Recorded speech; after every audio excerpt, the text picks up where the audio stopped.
The Innocence of Father Brown by G.K. Chesterton. The Queer Feet. If you meet a member of that select club, the 12 True Fishermen, entering the Vernon Hotel for the annual club dinner, you will observe, as he takes off his overcoat, that his evening coat is green and not black. If, supposing that you have the star-defying audacity to address such a being, you ask him why, he will probably answer that he does it to avoid being mistaken for a waiter. You will then retire crushed. But you will leave behind you a mystery as yet unsolved, and a tale worth telling. If, to pursue the same vein of improbable conjecture, you were to meet a mild, hard-working little priest named Father Brown, and were to ask him what he thought was the most singular luck of his life, he would probably reply that upon the whole his best stroke was at the Vernon Hotel, where he had averted a crime and, perhaps, saved a soul, merely by listening to a few footsteps in a passage. He is perhaps a little proud of this wild and wonderful guess of his, and it is probable that he might refer to it. But since it is immeasurably unlikely that you will ever rise high enough in the social world to find the 12 True Fishermen, or that you will ever sink low enough among the slums and criminals to find Father Brown, I fear you will never hear the story at all, unless you hear it from me. The Vernon Hotel, at which the 12 True Fishermen held their annual dinners, was an institution such as can only exist in an oligarchical society which has almost gone mad on good manners. It was that topsy-turvy product, an exclusive commercial enterprise. That is, it was a thing which paid, not by attracting people, but actually by turning people away. In the heart of a plutocracy, tradesmen become cunning enough to be more fastidious than their customers. They positively create difficulties so that their wealthy and weary clients may spend money and diplomacy in overcoming them. If there were a fashionable hotel in London which no man could enter who was under 6 foot, society would meekly make up parties of 6-foot men to dine in it.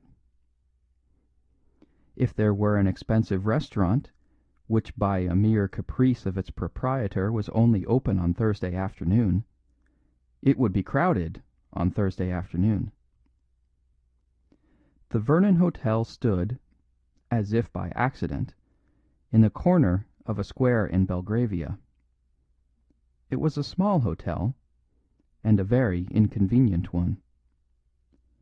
But its very inconveniences were considered as walls protecting a particular class.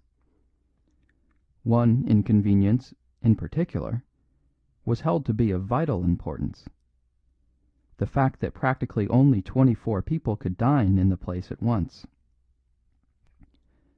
The only big dinner table was the celebrated terrace table, which stood open to the air on a sort of veranda overlooking one of the most exquisite old gardens in London. Thus it happened that even the 24 seats at this table could only be enjoyed in warm weather, and this making the enjoyment yet more difficult, made it yet more desired. The existing owner of the hotel was a Jew named Lever, and he made nearly $1 million out of it by making it difficult to get into. Of course he combined with this limitation in the scope of his enterprise the most careful polish in its performance. The wines and cooking were really as good as any in Europe, and the demeanour of the attendants exactly mirrored the fixed mood of the English upper class. The proprietor knew all his waiters like the fingers on his hand. There were only 15 of them, all told. It was much easier to become a member of Parliament than to become a waiter in that hotel. Each waiter was trained in terrible silence and smoothness, as if he were a gentleman's servant. And, indeed, there was generally at least one waiter to every gentleman who dined. The club of the 12 True Fishermen would not have consented to dine anywhere but in such a place, for it insisted on a luxurious privacy, and would have been quite upset by the mere thought that any other club was even dining in the same building. On the occasion of their annual dinner the fishermen were in the habit of exposing all their treasures, as if they were in a private house, especially the celebrated set of fish knives and forks which were, as it were, the insignia of the society, each being exquisitely wrought in silver in the form of a fish, and each loaded at the hilt with one large pearl. These were always laid out for the fish course, and the fish course was always the most magnificent in that magnificent repast. The society had a vast number of ceremonies and observances, but it had no history and no object. That was where it was so very aristocratic. You did not have to be anything in order to be one of the 12 fishers.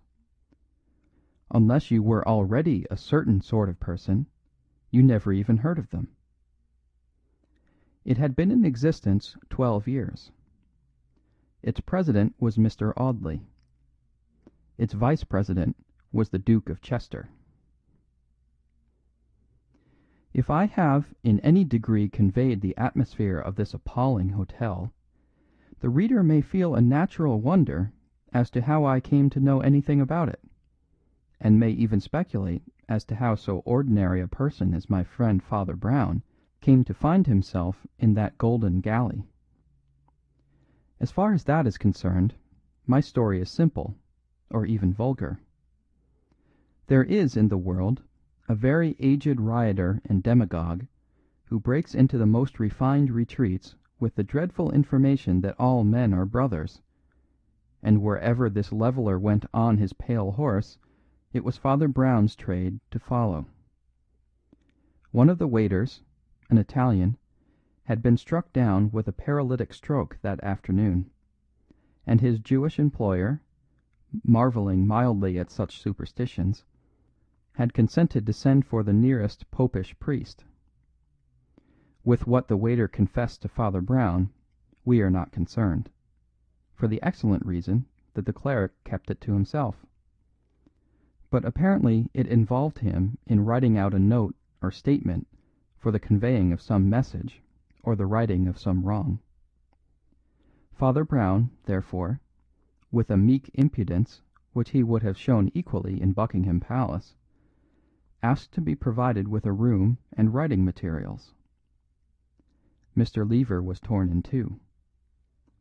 He was a kind man, and also had that bad imitation of kindness, the dislike of any difficulty or scene. At the same time, the presence of one unusual stranger in his hotel that evening was like a speck of dirt on something just cleaned. There was never any borderland or anteroom in the Vernon Hotel, no people waiting in the hall, no customers coming in on chance. There were 15 waiters, there were 12 guests. It would be as startling to find a new guest in the hotel that night as to find a new brother taking breakfast or tea in one's own family. Moreover, the priest's appearance was second-rate, and his clothes muddy. A mere glimpse of him afar off might precipitate a crisis in the club. Mr. Lever at last hit on a plan to cover, since he might not obliterate, the disgrace. When you enter, as you never will, the Vernon Hotel, You pass down a short passage decorated with a few dingy but important pictures, and come to the main vestibule and lounge, which opens on your right into passages leading to the public rooms, and on your left to a similar passage pointing to the kitchens and offices of the hotel. Immediately on your left hand is the corner of a glass office, which abuts upon the lounge, a house within a house, so to speak, like the old hotel bar which probably once occupied its place. In this office sat the representative of the proprietor. Nobody in this place ever appeared in person if he could help it. And just beyond the office, on the way to the servants' quarters, was the gentleman's cloak room, the last boundary of the gentleman's domain. But between the office and the cloak room was a small private room without other outlet, sometimes used by the proprietor for delicate and important matters, such as lending a duke £1,000, or declining to lend him sixpence.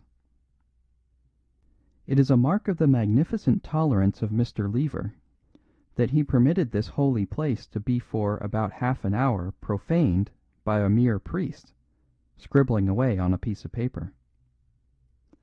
The story which Father Brown was writing down was very likely a much better story than this one, only it will never be known. I can merely state that it was very nearly as long, and that the last 2 or 3 paragraphs of it were the least exciting and absorbing.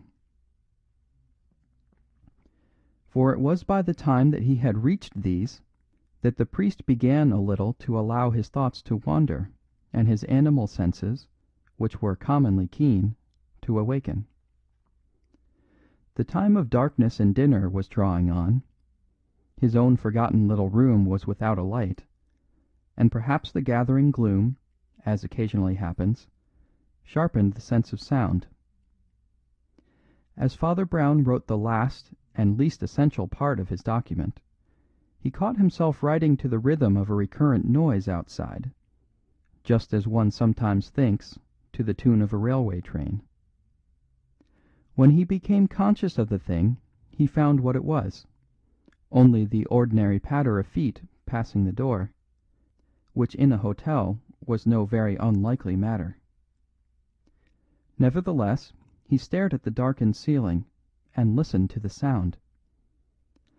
After he had listened for a few seconds dreamily, he got to his feet and listened intently, with his head a little on one side.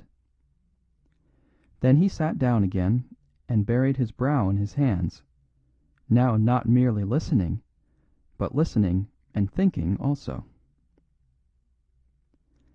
The footsteps outside at any given moment were such as one might hear in any hotel, and yet, taken as a whole, there was something very strange about them. There were no other footsteps.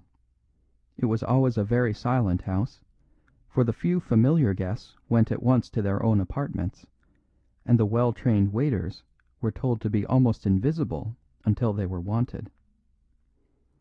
One could not conceive any place where there was less reason to apprehend anything irregular. But these footsteps were so odd that one could not decide to call them regular or irregular.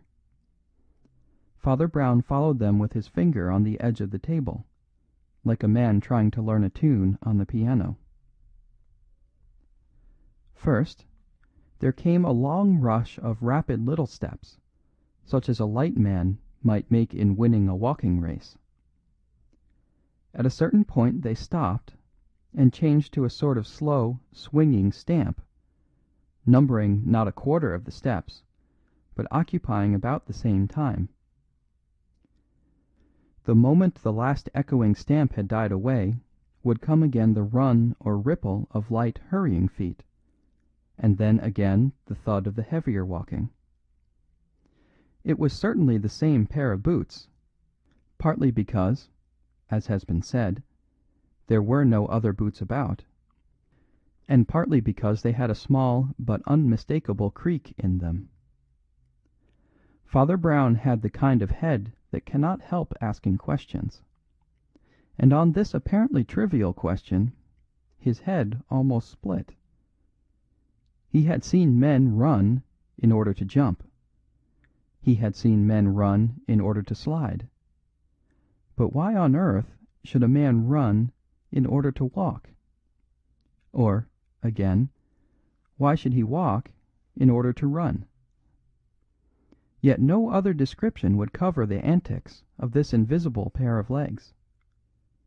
The man was either walking very fast down one half of the corridor in order to walk very slow down the other half, or he was walking very slow at one end to have the rapture of walking fast at the other. Neither suggestion seemed to make much sense. His brain was growing darker and darker, like his room. Yet, as he began to think steadily, the very blackness of his cell seemed to make his thoughts more vivid. He began to see, as in a kind of vision, the fantastic feet capering along the corridor in unnatural or symbolic attitudes. Was it a heathen religious dance? Or some entirely new kind of scientific exercise?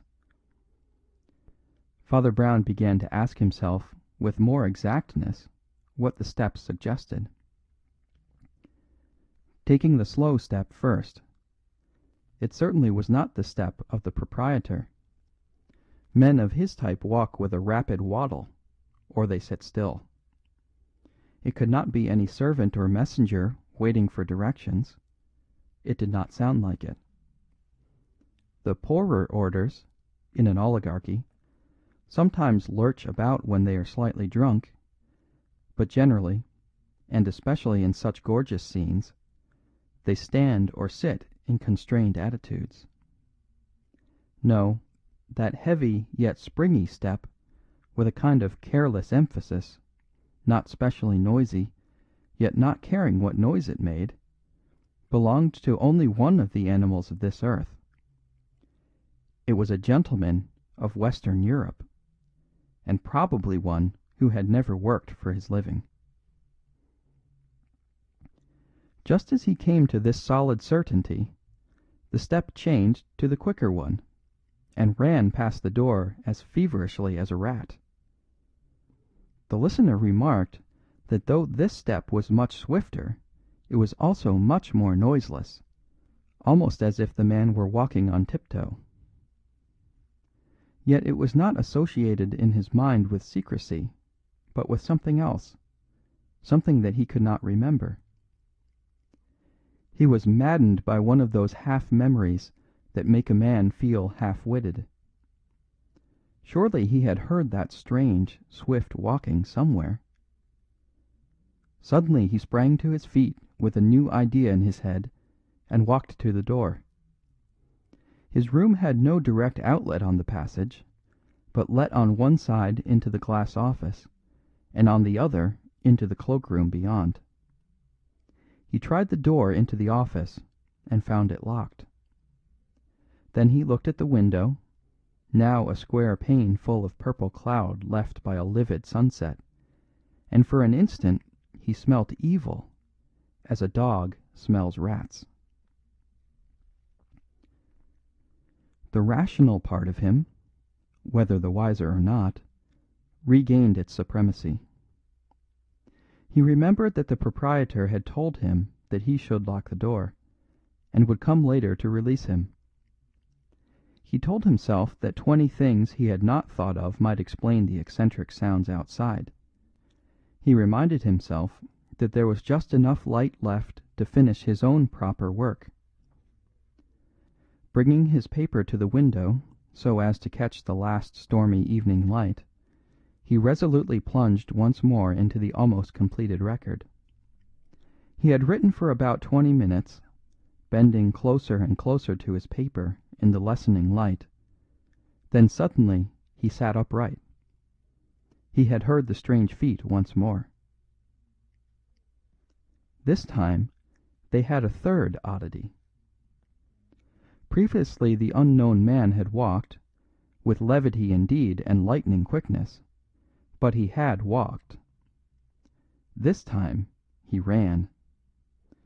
One could hear the swift, soft, bounding steps coming along the corridor like the pads of a fleeing and leaping panther. Whoever was coming was a very strong, active man, in still yet tearing excitement. Yet, when the sound had swept up to the office like a sort of whispering whirlwind, it suddenly changed again to the old, slow, swaggering stamp. Father Brown flung down his paper, and, knowing the office door to be locked, went at once into the cloak-room on the other side. The attendant of this place was temporarily absent, probably because the only guests were at dinner, and his office was a sinecure. After groping through a grey forest of overcoats, he found that the dim cloak-room opened on the lighted corridor in the form of a sort of counter or half-door, like most of the counters across which we have all handed umbrellas and received tickets. There was a light immediately above the semicircular arch of this opening. It threw little illumination on Father Brown himself, who seemed a mere dark outline against the dim sunset window behind him. But it threw an almost theatrical light on the man who stood outside the cloak-room in the corridor. He was an elegant man in very plain evening dress, tall, but with an air of not taking up much room. One felt that he could have slid along like a shadow where many smaller men would have been obvious and obstructive. His face, now flung back in the lamplight, was swarthy and vivacious, the face of a foreigner.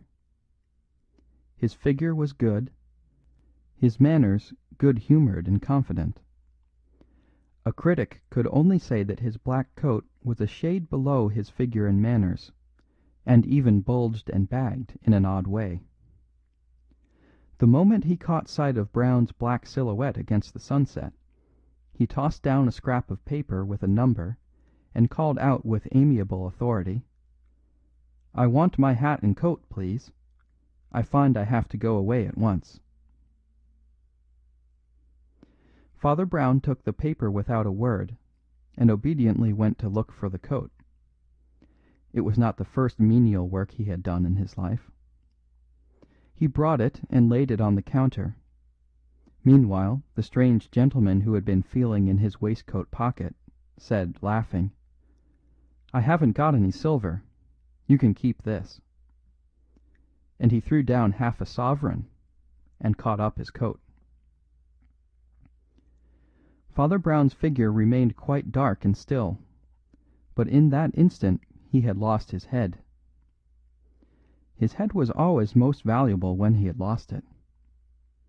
In such moments he put two and two together and made 4,000,000. Often the Catholic Church, which is wedded to common sense, did not approve of it.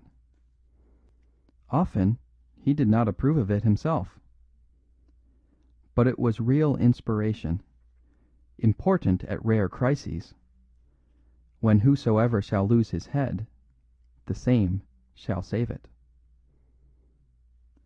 "I think, sir," he said civilly, "that you have some silver in your pocket." The tall gentleman stared.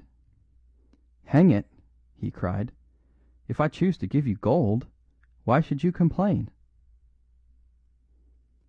"Because silver is sometimes more valuable than gold," said the priest mildly.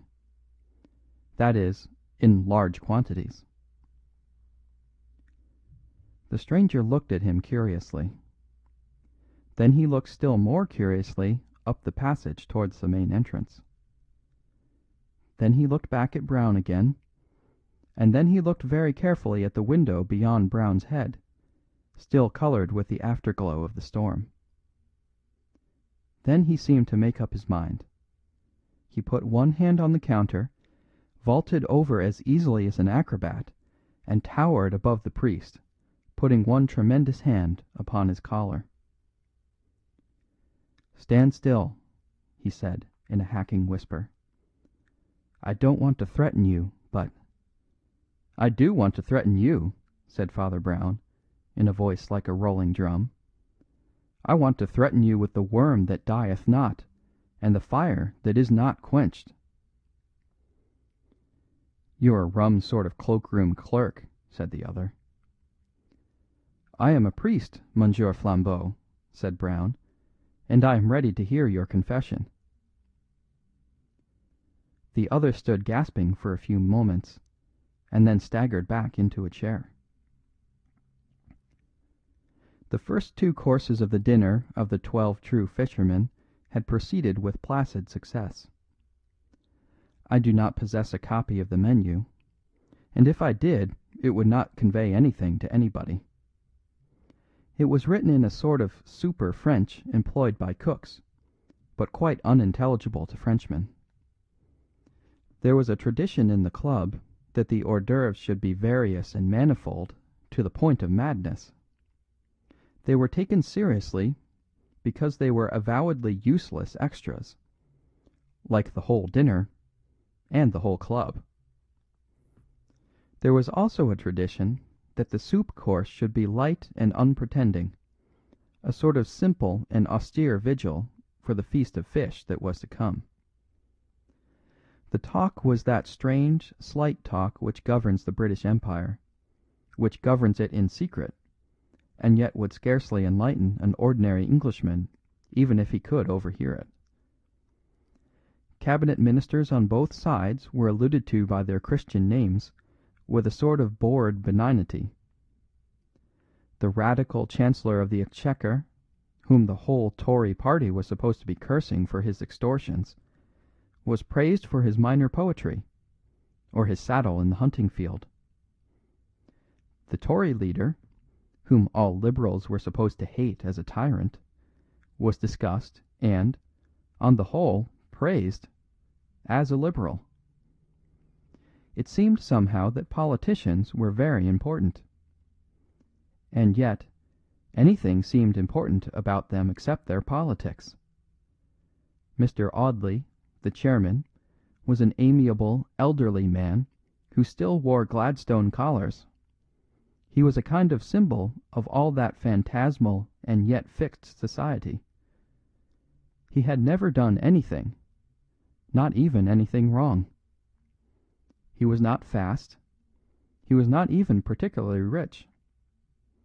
He was simply in the thing, and there was an end of it. No party could ignore him, and if he had wished to be in the cabinet, he certainly would have been put there. The Duke of Chester, the vice president, was a young and rising politician. That is to say, he was a pleasant youth, with flat, fair hair and a freckled face, with moderate intelligence and enormous estates.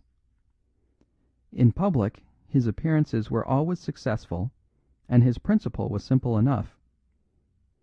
When he thought of a joke, he made it, and was called brilliant. When he could not think of a joke, he said that this was no time for trifling, and was called able. In private, in a club of his own class, he was simply quite pleasantly frank and silly, like a schoolboy. Mr. Audley, never having been in politics, treated them a little more seriously. Sometimes he even embarrassed the company by phrases suggesting that there was some difference between a Liberal and a Conservative. He himself was a Conservative, even in private life. He had a roll of grey hair over the back of his collar, like certain old-fashioned statesmen, and seen from behind he looked like the man the Empire wants. Seen from the front he looked like a mild, self-indulgent bachelor, with rooms in the Albany, which he was. As has been remarked, there were 24 seats at the terrace table, and only 12 members of the club. Thus they could occupy the terrace in the most luxurious style of all, being ranged along the inner side of the table with no one opposite, commanding an uninterrupted view of the garden, the colours of which were still vivid, though evening was closing in somewhat luridly for the time of year. The chairman sat in the centre of the line, and the vice president at the right-hand end of it. When the 12 guests first trooped into their seats it was the custom, for some unknown reason, for all the 15 waiters to stand lining the wall like troops presenting arms to the king, while the fat proprietor stood and bowed to the club with radiant surprise, as if he had never heard of them before. But before the first chink of knife and fork this army of retainers had vanished, only the one or two required to collect and distribute the plates, darting about in deathly silence. Mr. Lever, the proprietor, of course had disappeared in convulsions of courtesy long before. It would be exaggerative, indeed irreverent, to say that he ever positively appeared again. But when the important course, the fish course, was being brought on, there was, how shall I put it, a vivid shadow, a projection of his personality, which told that he was hovering near. The sacred fish course consisted, to the eyes of the vulgar, in a sort of monstrous pudding, about the size and shape of a wedding cake, in which some considerable number of interesting fishes had finally lost the shapes which God had given to them. The 12 true fishermen took up their celebrated fish knives and fish forks, and approached it as gravely as if every inch of the pudding cost as much as the silver fork it was eaten with. So it did, for all I know. This course was dealt with in eager and devouring silence, and it was only when his plate was nearly empty that the young duke made the ritual remark. "They can't do this anywhere but here." "Nowhere," said Mr. Audley, in a deep bass voice, turning to the speaker and nodding his venerable head a number of times. "Nowhere, assuredly, except here. It was represented to me that at the Café Anglais—" Here he was interrupted and even agitated for a moment by the removal of his plate, but he recaptured the valuable thread of his thoughts. "It was represented to me that the same could be done at the Café Anglais.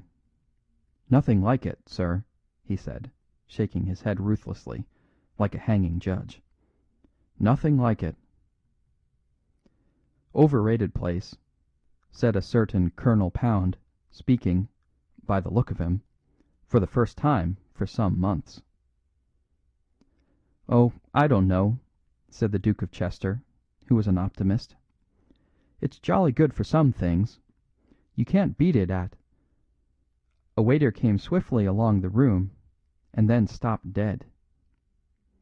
His stoppage was as silent as his tread, but all those vague and kindly gentlemen were so used to the utter smoothness of the unseen machinery which surrounded and supported their lives, that a waiter doing anything unexpected was a start and a jar.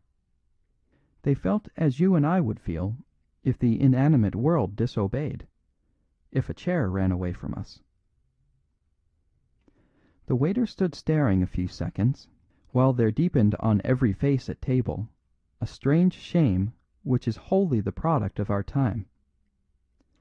It is the combination of modern humanitarianism with the horrible modern abyss between the souls of the rich and poor. A genuine historic aristocrat would have thrown things at the waiter, beginning with empty bottles, and very probably ending with money. A genuine democrat would have asked him, with a comrade-like clearness of speech, what the devil he was doing. But these modern plutocrats could not bear a poor man near to them, either as a slave or as a friend. That something had gone wrong with the servants was merely a dull, hot embarrassment. They did not want to be brutal, and they dreaded the need to be benevolent. They wanted the thing, whatever it was, to be over. It was over. The waiter, after standing for some seconds rigid, like a cataleptic, turned round and ran madly out of the room. When he reappeared in the room, or rather in the doorway, it was in company with another waiter, with whom he whispered and gesticulated with southern fierceness. Then the first waiter went away, leaving the second waiter, and reappeared with a third waiter. By the time a fourth waiter had joined this hurried synod, Mr. Audley felt it necessary to break the silence in the interests of tact. He used a very loud cough, instead of a presidential hammer, and said, "Splendid work young Moocher's doing in Burma. Now, no other nation in the world could have." A fifth waiter had sped towards him like an arrow, and was whispering in his ear, "So sorry. Important. Might the proprietor speak to you?" The chairman turned in disorder, and with a dazed stare saw Mr. Lever coming towards them with his lumbering quickness. The gait of the good proprietor was indeed his usual gait, but his face was by no means usual. Generally it was a genial copper brown.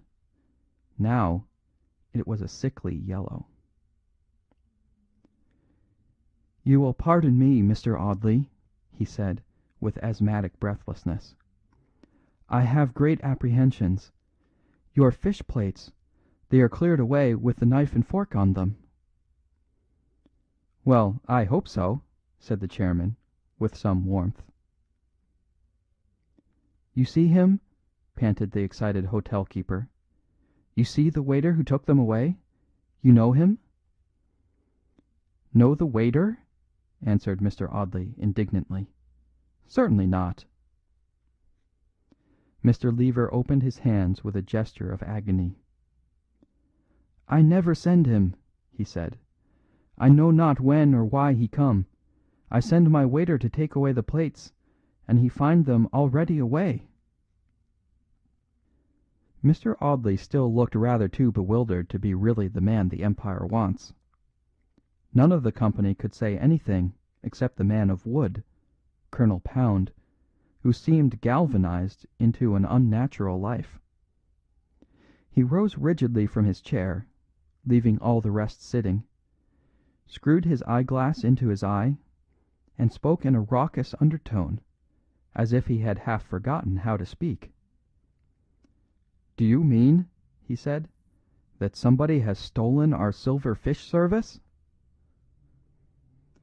The proprietor repeated the open-handed gesture with even greater helplessness, and in a flash all the men at the table were on their feet. "Are all your waiters here?" demanded the colonel, in his low, harsh accent. "Yes, they're all here. I noticed it myself," cried the young duke, pushing his boyish face into the inmost ring. "Always count 'em as I come in. They look so queer standing up against the wall." "But surely one cannot exactly remember," began Mr. Audley, with heavy hesitation. "I remember exactly, I tell you," cried the duke excitedly. "There never have been more than 15 waiters at this place, and there were no more than 15 tonight, I'll swear. No more and no less." The proprietor turned upon him, quaking in a kind of palsy of surprise. You say," he stammered, "that you see all my 15 waiters?" "As usual," assented the duke. "What is the matter with that?" "Nothing," said Lever with a deepening accent. "Only you did not, for one of them is dead upstairs." There was a shocking stillness for an instant in that room. It may be, so supernatural is the word death, that each of those idle men looked for a second at his soul, and saw it as a small dried pea. One of them, the duke, I think, even said with the idiotic kindness of wealth, "Is there anything we can do?" "He has had a priest," said the Jew, not untouched. Then, as to the clang of doom, they awoke to their own position. For a few weird seconds they had really felt as if the 15th waiter might be the ghost of the dead man upstairs. They had been dumb under that oppression, for ghosts were to them an embarrassment, like beggars. But the remembrance of the silver broke the spell of the miraculous, broke it abruptly and with a brutal reaction. The colonel flung over his chair and strode to the door. "If there was a 15th man here, friends," he said, "that 15th fellow was a thief. Down at once to the front and back doors and secure everything. Then we'll talk. The 24 pearls of the club are worth recovering." Mr. Audley seemed at first to hesitate about whether it was gentlemanly to be in such a hurry about anything; but, seeing the duke dash down the stairs with youthful energy, he followed with a more mature motion. At the same instant a sixth waiter ran into the room, and declared that he had found the pile of fish plates on a sideboard, with no trace of the silver. The crowd of diners and attendants that tumbled helter-skelter down the passages divided into two groups. Most of the fishermen followed the proprietor to the front room to demand news of any exit. Colonel Pound, with the chairman, the vice president, and one or two others, darted down the corridor leading to the servants' quarters, as the more likely line of escape. As they did so, they passed the dim alcove or cavern of the cloak-room, and saw a short, black-coated figure, presumably an attendant, standing a little way back in the shadow of it. "Hallo, there!" called the duke. "Have you seen anyone pass?" The short figure did not answer the question directly, but merely said, "Perhaps I have got what you were looking for, gentlemen." They paused, wavering and wondering, while he quietly went to the back of the cloak-room, and came back with both hands full of shining silver, which he laid out on the counter as calmly as a salesman. It took the form of a dozen quaintly shaped forks and knives. You," began the colonel, quite thrown off his balance at last. Then he peered into the dim little room, and saw two things. First, that the short, black-clad man was dressed like a clergyman; and, second, that the window of the room behind him was burst, as if someone had passed violently through. "Valuable things to deposit in a cloak-room, aren't they?" remarked the clergyman, with cheerful composure. Did you steal those things?" stammered Mr. Audley, with staring eyes. "If I did," said the cleric pleasantly, "at least I am bringing them back again." "But you didn't," said Colonel Pound, still staring at the broken window. "To make a clean breast of it, I didn't," said the other, with some humour. And he seated himself quite gravely on a stool. "But you know who did," said the colonel. "I don't know his real name," said the priest placidly, "but I know something of his fighting weight, and a great deal about his spiritual difficulties. I formed the physical estimate when he was trying to throttle me, and the moral estimate when he repented." "Oh, I say, repented!" cried young Chester, with a sort of crow of laughter. Father Brown got to his feet, putting his hands behind him. "Odd, isn't it," he said, "that a thief and a vagabond should repent, when so many who are rich and secure remain hard and frivolous, and without fruit for God or man. But there, if you will excuse me, you trespass a little upon my province. If you doubt the penitence as a practical fact, there are your knives and forks. You are the 12 true fishers, and there are all your silver fish. But He has made me a fisher of men." "Did you catch this man?" asked the colonel, frowning. Father Brown looked him full in his frowning face. "Yes," he said, "I caught him, with an unseen hook and an invisible line which is long enough to let him wander to the ends of the world, and still to bring him back, with a twitch upon the thread." There was a long silence. All the other men present drifted away to carry the recovered silver to their comrades, or to consult the proprietor about the queer condition of affairs. But the grim-faced colonel still sat sideways on the counter, swinging his long, lank legs and biting his dark moustache. At last he said quietly to the priest, "He must have been a clever fellow, but I think I know a cleverer." "He was a clever fellow," answered the other, "but I'm not quite sure what other you mean." "I mean you," said the colonel, with a short laugh. "I don't want to get the fellow jailed, make yourself easy about that. But I'd give a good many silver forks to know exactly how you fell into this affair, and how you got the stuff out of him. I reckon you're the most up-to-date devil of the present company." Father Brown seemed rather to like the saturnine candour of the soldier. "Well," he said, smiling, "I mustn't tell you anything of the man's identity, or his own story, of course. But there's no particular reason why I shouldn't tell you of the mere outside facts, which I found out for myself." He hopped over the barrier with unexpected activity, and sat beside Colonel Pound, kicking his short legs like a little boy on a gate. He began to tell the story as easily as if he were telling it to an old friend by a Christmas fire. "You see, Colonel," he said, "I was shut up in that small room there doing some writing, when I heard a pair of feet in this passage doing a dance that was as queer as the dance of death. First came quick, funny little steps, like a man walking on tiptoe for a wager.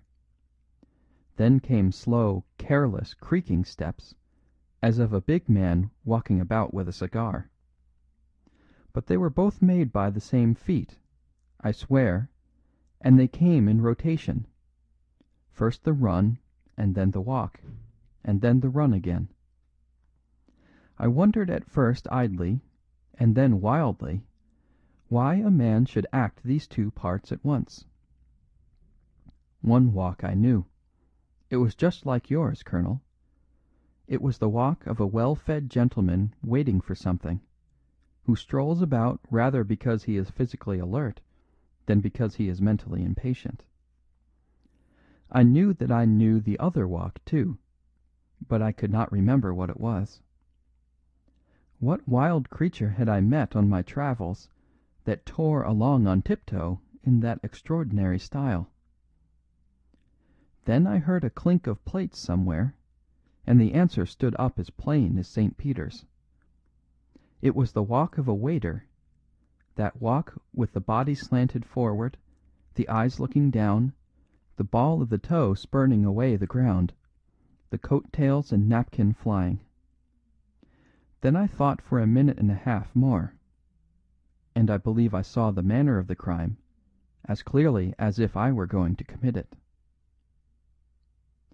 Colonel Pound looked at him keenly, but the speaker's mild grey eyes were fixed upon the ceiling with almost empty wistfulness.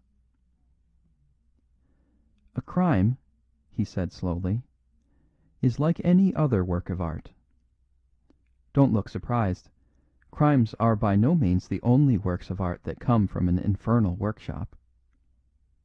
But every work of art, divine or diabolic, has one indispensable mark. I mean, that the centre of it is simple, however much the fulfillment may be complicated.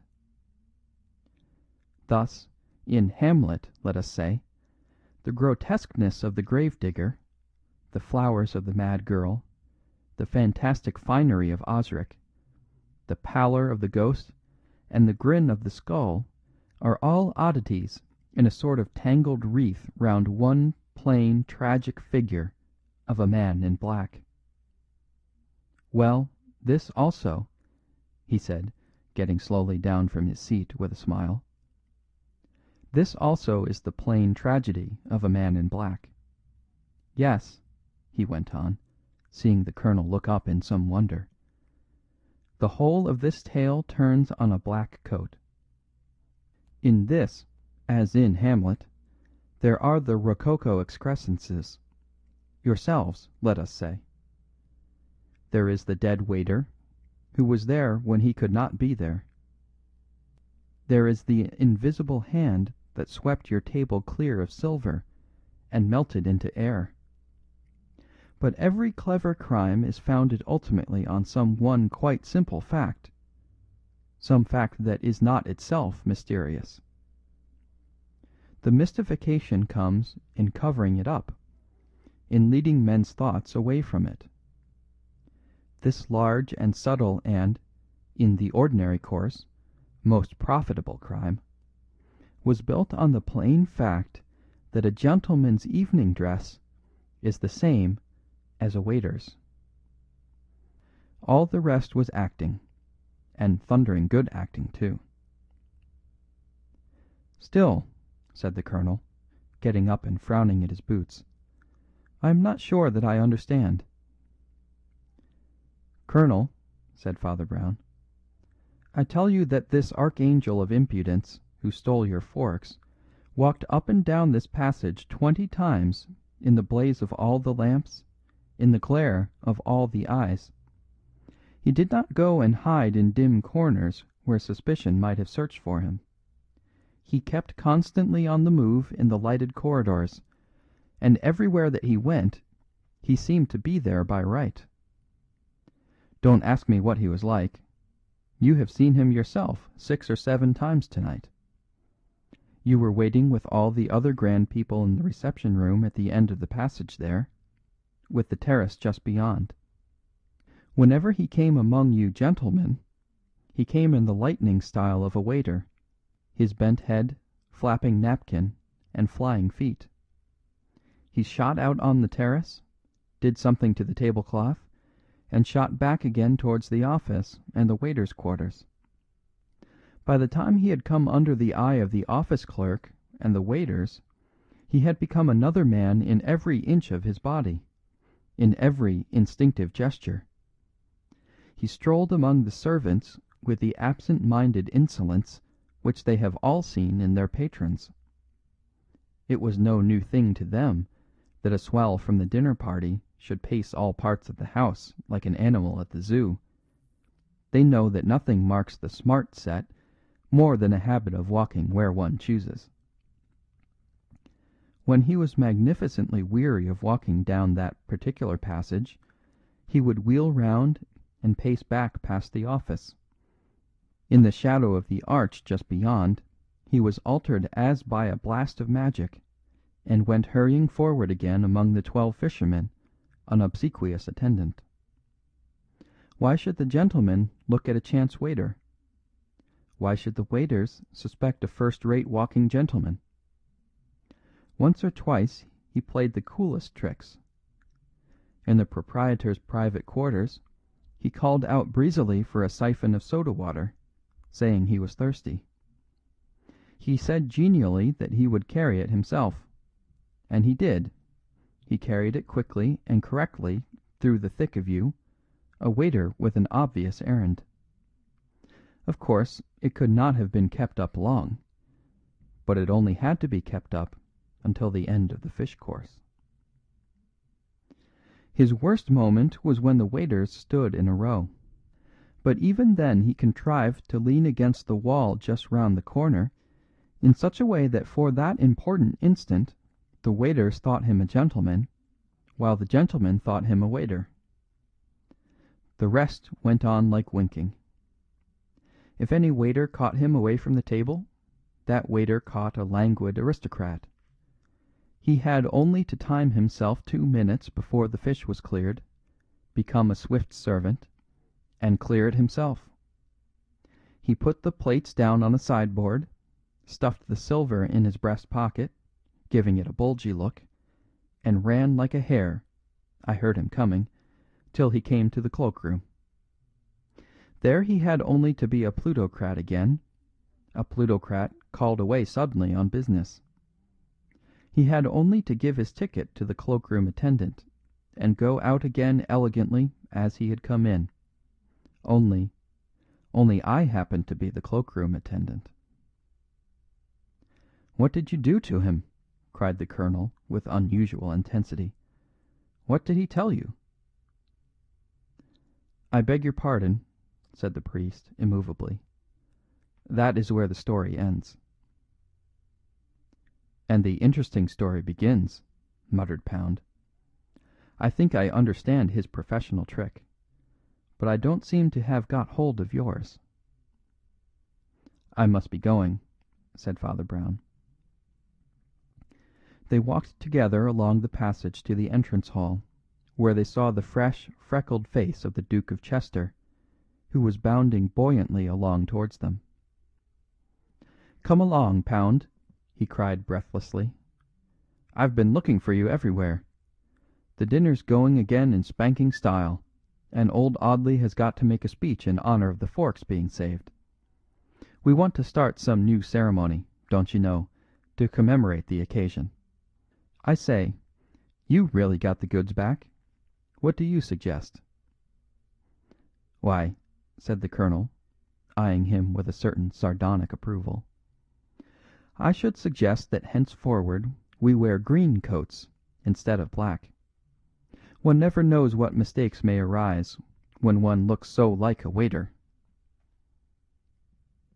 "Oh, hang it all," said the young man, "a gentleman never looks like a waiter." "Nor a waiter like a gentleman, I suppose," said Colonel Pound, with the same lowering laughter on his face.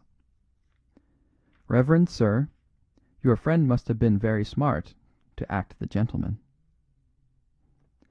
Father Brown buttoned up his commonplace overcoat to the neck, for the night was stormy, and took his commonplace umbrella from the stand. "Yes," he said, "it must be very hard work to be a gentleman. But, do you know, I have sometimes thought that it may be almost as laborious to be a waiter." And saying good evening, he pushed open the heavy doors of that palace of pleasures.